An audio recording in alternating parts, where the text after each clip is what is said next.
What it is, YouTube? It's your boy Big Steph, and listen, we back with another video today, man. Hey, I ran into this video because y'all know I just be reacting to shit, bro. Anything I see is getting a reaction.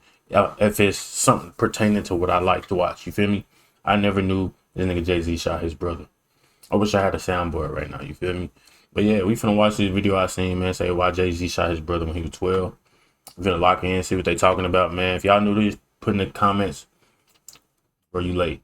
You feel me? Put you late, which I'm already late because this happened when he was 12 and I wasn't even born yet. You feel me? So let's lock in. Jay-Z is known today as the rap game's first billionaire. And even though he's one of the greatest rappers of all time, his ability to make money in the business world is just as legendary. But before all the success, Jay had a wild come up in Brooklyn and even shot his own brother when he was just 12 years old. This is the crazy story of how it all went down. Jay grew up in a housing project called the Marcy Houses in Brooklyn. There's a lot of rough neighborhoods in the area, but the Marcy Houses were one of the wildest places in the city. Jay was surrounded by crime and violence as a kid, and he jumped off the porch at a young age. When he was around 10 years I ain't gonna lie, and this ain't even me being on no. This nigga Jay-Z gotta be top 10 ugliest niggas, bro.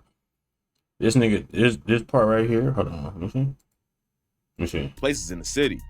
Jay was surrounded by crime That nigga's and violence as a kid, and he jumped off the porch at a young age. yeah, that shit's He was around 10 years old. Jay's uncle Ray was stabbed to death at the Sumner Houses in Brooklyn. His dad couldn't handle losing his brother, and he ended up turning to alcohol and heroin to cope with the pain. What made the situation even worse is that people in the area knew who took Ray out, but nobody would speak up and drop the name. Jay's dad abandoned the family a couple years later, and Jay raps about it on the track Moment of Clarity. He said, "So Pop, I forgive you for all the shit that I lived through. It wasn't your fault, homie, you got caught into the same game I fought, that Uncle Ray lost, my big brothers, and so many others I saw." After Jay's dad left, his mom had to take care of Jay, his older brother, and two sisters all by herself. While their family was falling apart, Jay saw his community getting worse and worse during the crack epidemic. In his book Decoded, Jay talks about how kids his age were walking around with machine guns, selling crack to pay their mother's electricity bills. By the time Jay was 12, his older brother was already addicted to crack, and Jay was walking around with a strap on him. In an interview, he talks about how guns were just everywhere in the neighborhood, and his neighbors were getting into shootouts all the time. Jay got his gun from his homie Jazz, who was Jay's mentor back in the day and helped him learn how to spit bars. Jazz was even the inspiration for Jay's name, and they came up in the same housing projects. Even though Jay was only 12 years old at the time, Jazz let him borrow a gun because of how wild the Marcy houses were. A girl in the neighborhood had bought Jay a ring, which is what eventually led to him shooting his own brother. Jay's older brother had allegedly been stealing from the family to fund his crack addiction, and he ended up taking Jay's ring too. When Jay confronted him about it, his brother took too long to give an explanation for the missing ring, and that's when Jay grabbed his gun and told his brother to step outside. When he did, Jay closed his eyes and let off a shot, hitting his brother in the shoulder. He referenced the situation on the track. Yeah. So he a girl got he was a simp early. He was a simp at 12, my like. You shot your brother over. Well, you never know, because crackheads do be on some different type of shit. Ain't gonna lie. Crackheads be on some trying to little boy you, and they extra strong for no reason. I don't think they strong when they normal, but when they be on that crack, bro, these niggas got a newfound strength, gang. But I thought he just like shot him over some, like, you know what I'm saying, from stealing from you. Back in the day, I could see this happening, you feel me? Because it's a respect thing, you feel me? You Must Love Me, where he said, "As we grew, fussing and fighting continued. As I plundered through your stuff and snuck it close to school. Got intense, real intense as we got older. Never believed it would lead to me popping one in your shoulder." Jay said he didn't actually want to do anything, but his brother wouldn't back down, so he ended up shooting him in front of their sisters and a girl who bought the ring. On the track, he said, "As Mickey, Annie, and the girl that bought it looked on, huffing and puffing, gun in my hand, told you step outside. Hoping you said no, but you hurt my pride. Made our way down the steps, maybe you thought it was just a threat, or maybe your life was just that crazy and you was begging for death." Jay had been around gun violence all his life, but this was the first time he pulled the trigger himself. Nah, if he would have killed bro over that, I ain't gonna lie. Like popping him in the shoulder, okay, that's still kind of crazy. But it's like if you would have killed bro though, that would have been. But you 12, so it's kind of hard to be like because as a 12-year-old, I just do anything, bro. I ain't gonna lie. If I was messing around with guns at 12, bro, ain't no telling who I would have shot, bro. Thinking they can revive like Rebirth Island or some shit, like Call of Duty or some shit. You feel me? In an interview with The Guardian, he said he thought his life was over and that he'd be sent to jail forever. According to him, the betrayal he felt from his brother was just too much to take, and that's why he shot. On the same track, he raps, "Try to justify this in my young mind, but the adrenaline and my ego hurt combined drove me berserk, saw the devil in your eyes. High off more than weed. Confused, I just closed my young eyes and squeezed." After he shot his brother, Jay ran to Jazz's house and told him what happened. Jazz was only around 17 at the time, but he still took the burner off of Jay and helped him through the situation. Back in January, Jazz did an interview with Vlad TV and said he never expected that Jay would shoot his own brother with the gun he gave him. According to him, back then having a gun was a sign of brotherhood with the street, and when Jay asked for the gun, he had no idea the situation would turn out like that. On You Must Love Me, Jay talks about running away and how ashamed he was for how he acted. He said, "What a sound. Opened my eyes just in time to see it stumbling to the ground. Damn, what the f I done now? Running around in a circle, thinking I'm assed out. Hot gun burning my waist, ran straight to Jazz's house. Like a stranger, damn, I just shot my and ran off into the night as if it was not my Left the scene, how could I go out that way? Still you asked to see me in the hospital the next day." Jay told The Guardian, "It was terrible. I was a boy, a child. I was terrified.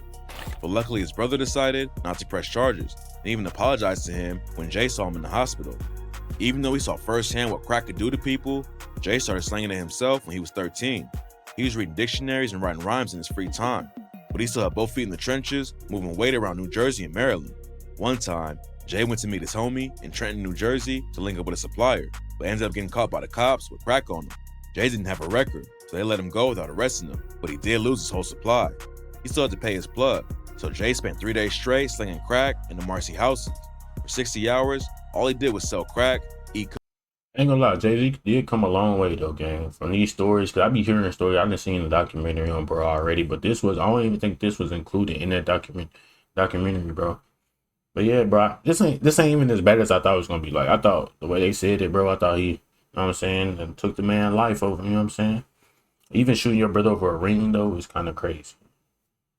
Can't let that one slide, you feel me? Over a ring, you was in love at 12. I wasn't even thinking about girls at 12. Cookies and write rhymes on the back of brown paper bags. Jay never admitted to shooting anyone else, but that didn't mean he wasn't affected by gun violence. In the interview with The Guardian, he said there were shootouts going on all the time, but he never shot another person after his brother.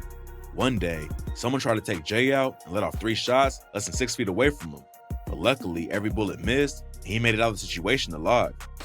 On the same track he talks about shooting his brother, Jay also talks about how much he hated crack and how he was involved with it. He raps, "I hated me and everybody that created crack. Had me thinking the newest kicks and the latest gap. Still haven't apologized, so please play this back. While I try to come to terms with such a heinous act. You know in more than one way, cocaine numbs the brain. All I did was think about how the funds once came." Eventually, Jay made it out of the streets and became the most successful rapper of all time. But back in 1999, he proved that he still wasn't the one to mess with. At the time, Jay was getting ready to drop his latest album, but somebody had leaked a bootleg copy of it. It's not clear why, but Jay thought a record exec named Lance Rivera was the one who leaked it. On December 1st, 1999, Jay ran into Rivera at Q-Tip's album release party, and that's when the situation went left. Jay confronted Rivera, and Jay says he got real loud with me right there in the middle of the club. Then Jay went to the bar, but the beef didn't end there. According to Jay, before he realized what was even happening, he was walking back toward Rivera. Jay allegedly pulled out a 5-inch knife and stabbed Rivera in the stomach, then turned himself in the next day. Damn. At first he pleaded not. Hey, that's that New York. Hey, you know New York niggas used to using them blades and giving you a $1.50 and shit. Hey, I don't care what nobody say. Using a knife is way more crazier than shooting somebody. I ain't gonna lie to you. You gotta be tough to stab somebody, bro.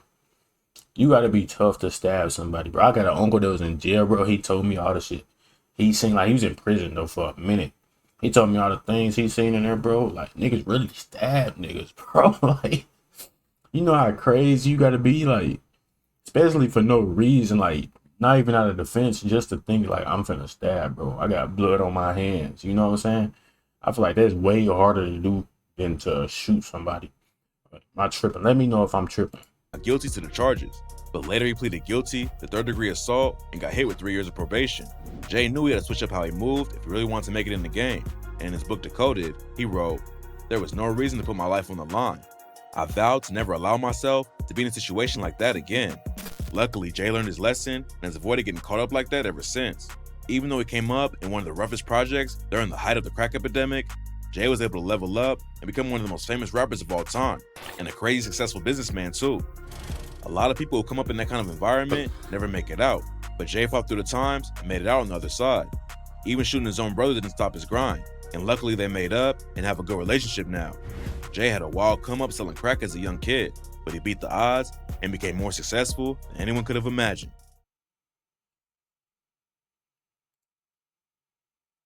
Y'all let me know what y'all thought about that, man. That boy Jay-Z done shot his brother. I never heard about that, never seen it. Like, that's crazy to me. Like, if my brother, ever stole a ring from me at 12, we probably would have fought.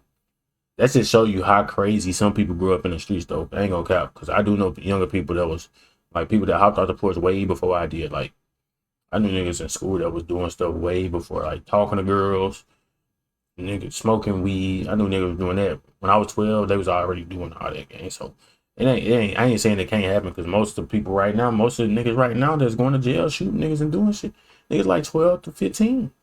They starting off early now, bro. But I think it been that way for a minute, though. But I think it's just worse now, you know what I'm saying? Because niggas, social media, they influenced by the wrong things. I don't know, bro. But y'all let me know what y'all think about that video. Make sure y'all watch it. If you watch this to the end, man, put a W in the comments. And without further ado, I love y'all. I appreciate y'all as always, man. Let's get to that 20K. Love y'all. Hey, peace out.